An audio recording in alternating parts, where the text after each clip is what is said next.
From your hyper-local weather source, this is your Norcast Weather Update. Hi, I'm Eric. And I'm Kyle, and this forecast is brought to you by Rich Asset Management. We choose to be independent, so our clients know our advice is in their best interest and directly tied to their goals. Visit us at richassetmanagement.com. Hi everybody, meteorologist Brittany Trumpy here. We are continuing to talk about potential tropical cyclone 16, tropical storm Ophelia, post-tropical, whatever you want to call it. We are continuing to monitor it as it tracks further to the north. It is still going to have the same impacts that we have been talking about for the past couple of days. So let's break down the timeline. Overnight tonight into early tomorrow morning, 16 or Ophelia is going to be moving onshore along the North Carolina coastline. After that, it's going to spend the rest of the Saturday and Sunday moving further north. By about Sunday morning, it should be positioned over DC and then slowly continuing to sort of fall apart and become less organized throughout your Sunday. And then by Monday, it'll finally start to push a little bit further off to the east. So here's the timeline for the impacts. The wind is going to really pick up overnight tonight.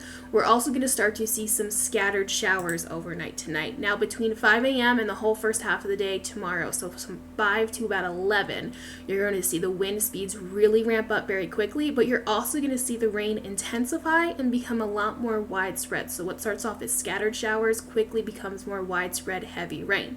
Now there is a small window of time in the afternoon tomorrow where the wind starts to kind of lull and subside just a little bit, become a bit more scattered. That being said though, the wind, that is not going to be giving up throughout the entire day. So even when the rain kind of winds down a little bit, you're still going to see very strong wind gusts and very windy conditions. Then we see one more round of heavy rain on the way Saturday night into early Sunday morning. So let's look at the wind. This is one of the big factors with this system. It's not something unheard of.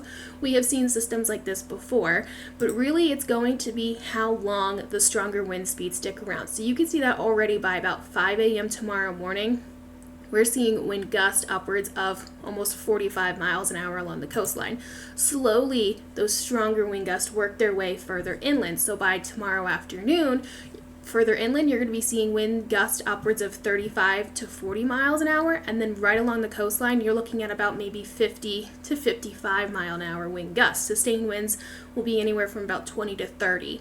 So a lot of strong wind on the way throughout the entire afternoon. You can see that through the evening, and not until about midnight do we start to see those wind speeds start to drop back down.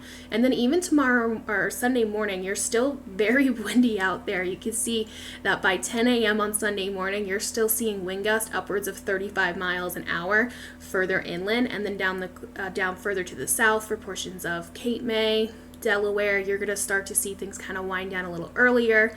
Wind gust upwards of 20 miles an hour, and then slowly throughout your Sunday, we will see that storm pull away and we'll be seeing some quieter conditions moving in. Now, with that strong wind and with the rain on the way, we are seeing a potential for coastal flooding. The stronger wind speeds, they do coincide with our high tide. So we're going to be seeing some moderate flooding along the coastline. You can see Atlantic City, Ocean City, Sea Isle, Cape May. Right in that sweet spot from about 3 to 6 o'clock is when we're going to see the best chance for that flooding.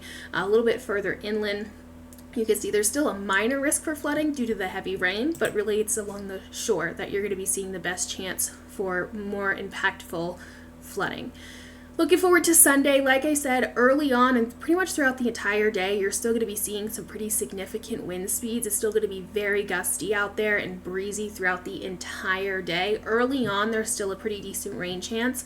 And then as you head through the afternoon and evening, there's still a small opportunity for scattered showers, but it's not going to be the widespread heavy rain that we're going to be seeing kind of in two different time frames on Saturday. Now, Monday is when we finally start to see this system pull away from our area. On the back end, we're going to see one more chance for rain, and then after that, it'll finally race off to the east, and Tuesday, Wednesday, Thursday looks a lot drier and a lot quieter. Look at those highs even in the upper 60s, so cooler as well. Okay, I hope you guys sleep tight, stay safe. We will continue to monitor everything and keep you up to date as we continue to track this system and the impacts that are on the way.